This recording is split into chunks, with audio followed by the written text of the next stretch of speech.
जय जगन्नाथ पिला माने तेणु आज आम आलोचना करवा वास्तववाद। ओके तो आम प्राच्य पाश्चात्य साहित्य संस्कृति विषय आलोचना करूँ पार्ट 3 तुम सिलेबस है 30 मार्क तुम पाइब आ 30 मार्क निहाती भाव में तुम जदि रेगुलर माने ये जिनस माने टोटाल बहीटा को स्टडी करूँ तेज निहाती भाव में आम तुम जा प्लेलिस्ट जा देखिपर चेक कर ओके लिखाई थो प्राच्य एंड पाश्चात्य साहित्य संस्कृति से जो जो वीडियो सब अपलोड हो तार प्लेलिस्ट एड हो जाऊँगी। ओके तुम माने देखापी सुविधा हे पे कौन जापार माने थियोरी पार्ट गुड़ा कौन अच्छी तो समस्त को कहूँ जे प्लेलिस्ट को जीव पेडागोजी पार्ट अलग व्याकरण एक्चुअली मुझे छाड़ी आउ प्राच्य पाश्चात्य साहित्य संस्कृति तुमको एमती सब तुम पाइपर। ओके जहाँ जहाँ सब छाड़ा हो सब प्लेलिस्ट तुम पाइपर किसी गुड़ाक प्लेलिस्ट एड होनी तुम जा सर्च भी कर तो जहाँ भी हो तो आज आम आलोचना करिया वास्तववाद। ओके तो कौन अच्छी वास्तववाद आम देखा है साहित्य हूँ आम लाइन बाय लाइन डिस्क्राइब करवा बुझी तो आउ अल्प दिन आम परीक्षा से वन टाइम रे बहुत वीडियो पकाइवाई चेष्टा कर कौन लिखाई ना साहित्य जोगाश्रय है संगुप्त वासनार भाराक्रांत और सामाजिक जीवन जिज्ञासार प्रतिबिंब पिला माने तुम मैंने एबे आमे पढ़ुथिलु जे ओडिया साहित्यर है जो रोमांटिकवाद आमे पढ़िलु एबे जो वीडियो आमे तुम देखुथबो से ओडियार प्रथम जो रोमांटिकवादर जो कवि थिले बा साहित्यिक थिले सी होचंदी किए राधानाथ राय तेणु तांकर है विभिन्न काव्य से समय लेखा आउ ही से रोमांटिक कवि बोली आमे कहि परिबा है ता परवर्ती कवि फकीरमोहन सेनापति है मधुसूदन राव तो एमती समस्ते अच्छा आम आलोचना करूँ तो ये आम देखा वास्तववाद कवि माने कौ माने है वास्तववादी बा रियलिज्म बोली भी आम ताको कहू बुझे रियलिज्म बा वास्तववादी कवि बोली भी आम ताको कहू। ओके तेणु विभिन्न जोगीय रुचि को पाथेय करी साहित्य हुए रसाल है ये साहित्यर टी डिस्क्राइब कर लिखिं एगुड़ा किसी दरकार ना आमर प्राग ऐतिहासिक काल आरंभ कर सांप्रतिक समय पर्यंत साहित्यर कलेबर रे होइछि अनेक परिवर्तन एपरिक विभिन्न समय भिन्न भिन्न चलंत और सामाजिक उपसंहार को नहीं साहित्य श्रोता होइछि बपुस्मृति और पाश्चात्य जगतर साहित्यिक है कौन अच्छी नवजागरण जो सब आईएसएम बा बाद सृष्टि होता है तो आइजम तक कहवा इजम ओके से वास्तववादी अन्यतम बुझे तेणु ऊनविंश शताब्दी शेषार्ध मनुष्यर चिंता चेतनार एक संकट संकल्पर युग थिला यही युगर पृष्ठ पीठिका उपर प्रतिष्ठित विंश शताब्दी मनुष्य और तार ध्यान धारणा विंश शताब्दी आद्य पाद मनुष्य को तार व्यक्तिक पारिवारिक राष्ट्रीय अंतर्राष्ट्रीय क्षेत्र में करिछि आत्मचेतना और विश्लेषण धर्मी समाज और राष्ट्र मध्य आपणार स्वतंत्र पाई होइछि विद्रोही विगत शताब्दीर ऐतिह्य परंपरा विरुद्ध से संग्राम करने साहित्य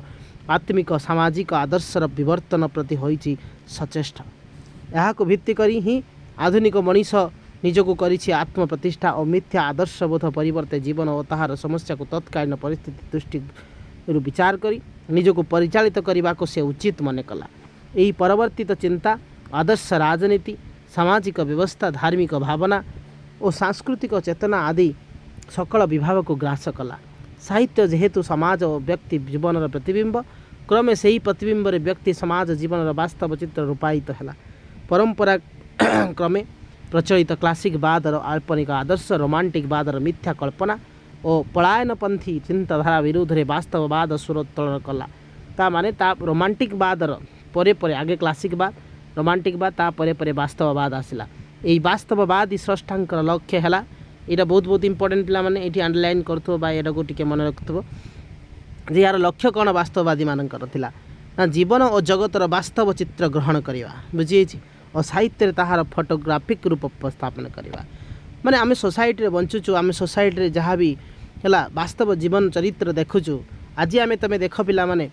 जे साहित्य आम पाठ सीना पढ़ुचु आम साहित्य गोटे हो गले ठीक अच्छे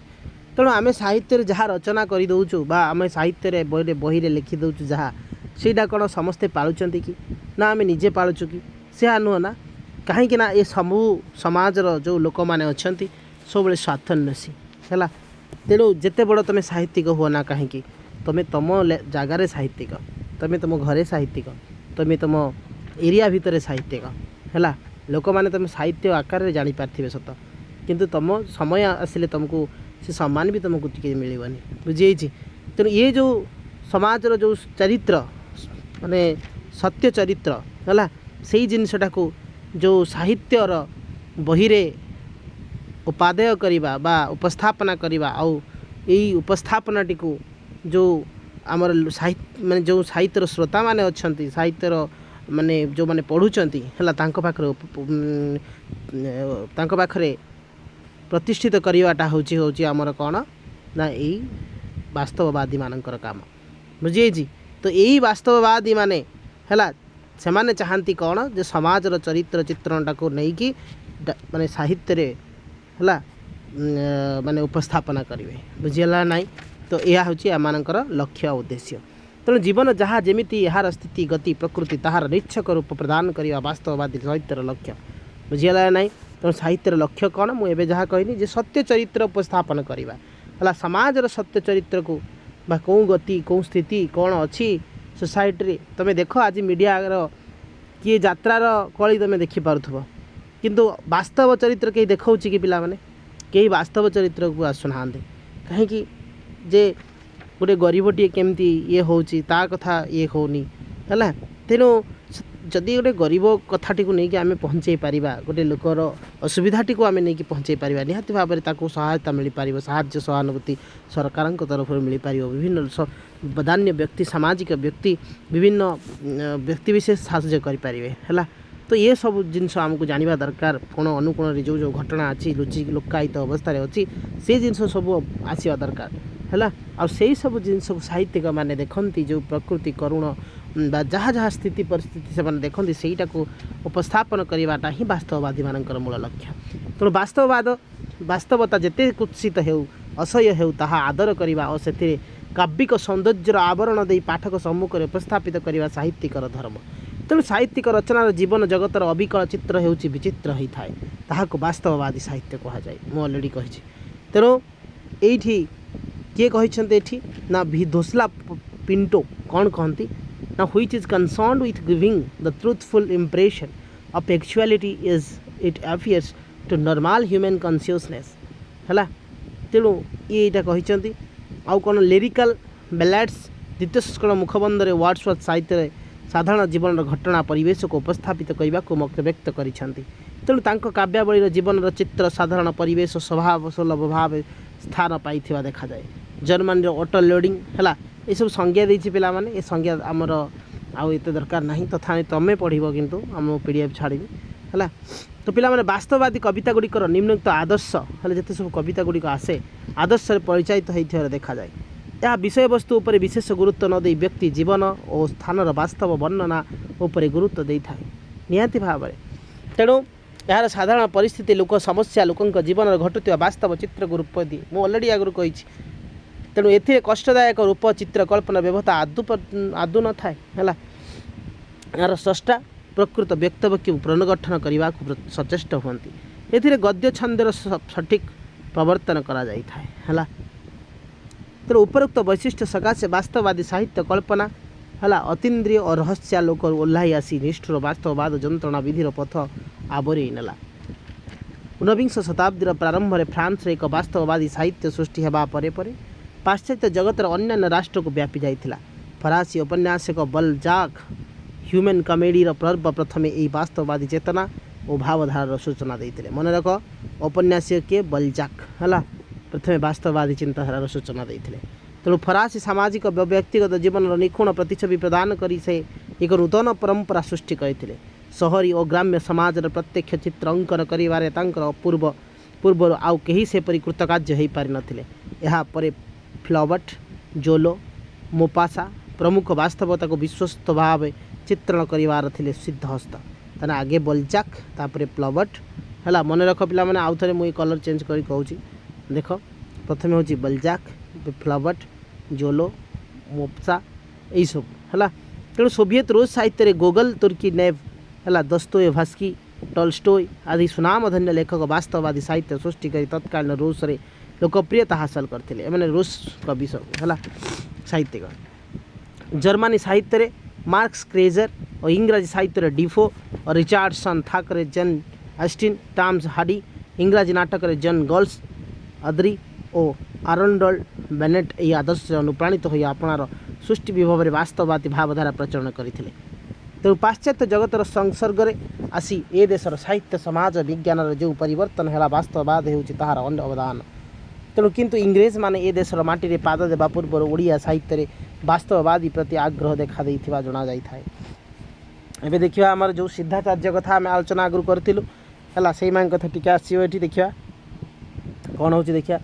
ना जो चर्या गीतिकार सिद्धाचार्य मानकर देह संपर्कित जीवन धर्मितार स्वर झंकृत होता से सामाजिक जीवन जो रूपटी प्रकटित ताहा ही होची समर निम्न स्तरीय समाजर जीवन। बत्सा दास है मन रख बत्सा दास कौन करते कलशा चौथिसा लिखते मन रख मार्कंड दास केशव कोइली विभिन्न कोइली साहित्य सब मुझे पढ़े देती तुमको तुम देखीदेव। तेणु मार्कंड दास कौन लिखते ना केशव कोइली आदिकवि सारला दास आदि काव्य महाभारत है समकालीन समाज जीवन और मनुष्य मन विश्लेषण जो भावटी प्रकाशित ताहाकु स्रष्टा मानकर वास्तववाद प्रति अहेतुक ममता कहले अत्युक्ति हेब नाही। किंतु पंचसखा और रीति साहित्यर स्रष्टांक सृष्टि यही वास्तववादी अन्वेषण करने वृथा है एम क्षेत्र में लिखाଯିब ना कि सारला दास कथा कह मार्कंड दास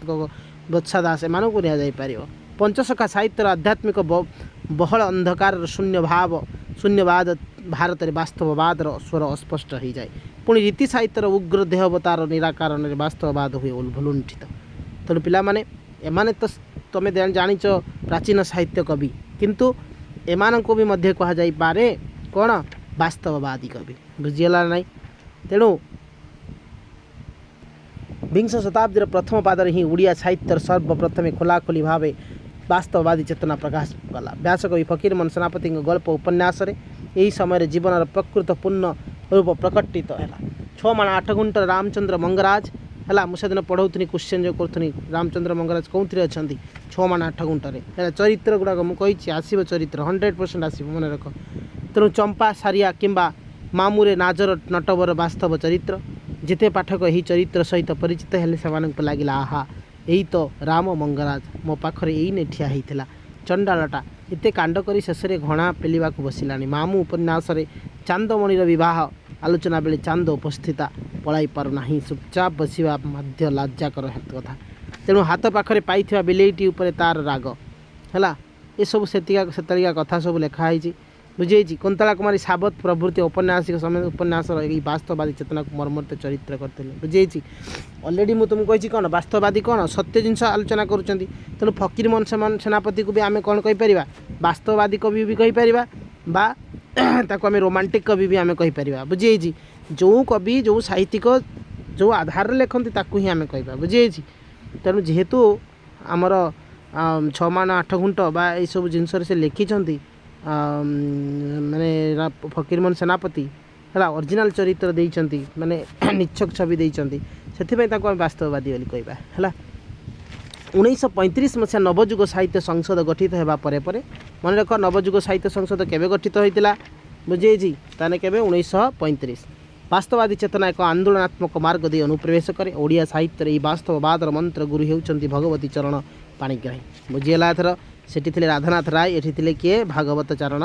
पाणिग्राही तांकर योग्यतम दायद होउचंती अनंत पट्टनायक और सचिदानंद राउतराय। सचिदानंद राउतराय अभियान पांडुलिपि और बाजी राउत कविता वास्तववादी चेतनार वाङ्मय आलेख्य ये जुगर वार्ता प्रचार सह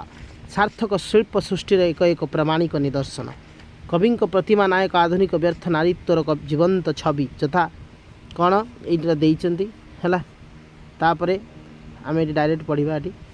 कवि कालिंदी चरण और वैकुंठनाथ काव्य वंशी मध्य आगामी जुगर बात्सना संकल्प साधनार स्वर झंकृत कालिंदी चरण हास्य तर्पण मन रख यहीटा बहुत इंपोर्टेंट। तो कालिंदी चरण कौन लिखते हास्य तर्पण है तो यही पंक्ति ये जो पंक्ति लिखिं जो पद लिखिं कौन है यही पंक्ति शांति जीवन बिताउथिबा मनुष्य प्राणर स्वर और कवि भावनार वास्तव चेतना अनुणीत ए देशर संस्कृति परंपरा शिल्प गौरव को अक्षुण्ण रखी जो केते जन कवि माटी मनुष्य प्रीति सह विद्रोही साजी वास्तववादी चेतना ओडिया साहित्य प्रकाश करिसंती है से मध्य किए किए ना मायाधर मानसिंह राधामोहन गणनायक अन्यतम कवि मानसिंह कोणार्क बारबाटी धरणी दास प्रभृति कविता गणनायकर सृष्टि अपमान विदाय विप्लव कविता गुड़िक यार बलिष्ठ दृष्टांत है। तेणु महाधर मानसिंह मध्य कौन ना रोमांटिक कवि मध्य और वास्तववादी कवि मध्य कवि कहीपर बुझे आम से पढ़ी एठी पढ़लु बुझे। तेणु वास्तववादी स्रष्टा केवल विषय वस्तु चरित्र चित्रण जे वास्तववादी चेतनार परिचय दियंती ता नुहे परंतु भाषा शैली उपमा प्रतीक संयोजना करने अवसर में वास्तववादी हो पड़ी था। कवि सच्चिदानंद राउतराय राजजेमा कवितार दृष्टांत नि जापे बुझीगला। तो ये कवि तुम गोटे कम कर जिते सब कवि अच्छे अथ सैड्रे जो जो कृति अच्छी से सब लिखिदेव है। वास्तववादी कवि सच्चिदानंद कंठरे ये जो ज्वलंत विप्लवर बन्ही शिखा ताहा खाली विषय विन्यास नुहे यही विप्लव भाषा शैली अंग शैष्ठव्य उपरोक्त आलोचना जना जाए जे कौन वस्तुतांत्रिक जीवन यथार्थ प्रतिध्वनित है प्रतिध्वनित देवारे आधुनिक साहित्य वास्तववादी चेतना है दारी सिंचन करिबारे अतीतर कल्पना प्रस्तुत स्वप्न प्रवण साहित्य विरोध में स्वर उत्तोलन करने सहित सामाजिक जीवन व्यक्तिगत अनुभूति प्रति प्रचेषा रही वास्तववादी भावना प्रदर्शन करिबारे नूतन साहित्यिक व्यवस्था को विप्लवी बन्य शिखा निश्चित जे सफल करा निसंदेह है। एते आउ किछि नाही है सरला। तेणु आम जापारू है जे वास्तववादी कहले कौन बुझ कौ मान को आम वास्तववादी बोली कहूँ है। भगवत चरण पाणिग्राही हूँ आमर कौ मान किए ना ओडिया साहित्यर वास्तववादी कवि बोली आम कहीपर है। तो निहाती भाव में ये वीडियोटी तुम मानक हेल्पफुल हम तुम एग्जाम रिलेटेड है तुम टे पढ़ीदेव माने PDF ओके तापर तुम वीडियोटी को निहाती लास्ट पर्यंत देखियो तो निहाती बुझीपार अल्प अल्प वीडियो मु स्पीड भी पढ़ुची रही नुह तुमको स्किप करिवार नहीं तुम बहुत सेठी भी मोबाइल रे तुम माने स्पीड करिया दरकार नहीं ये मु स्पीड कर पढ़ाऊँगी है। डोंट वरी अबाउट दैट है। थैंक यू जय जगन्नाथ। पुणी आउ गोटे बाद को लेकिन आम नेक्स्ट वीडियो आसवा से जय जगन्नाथ।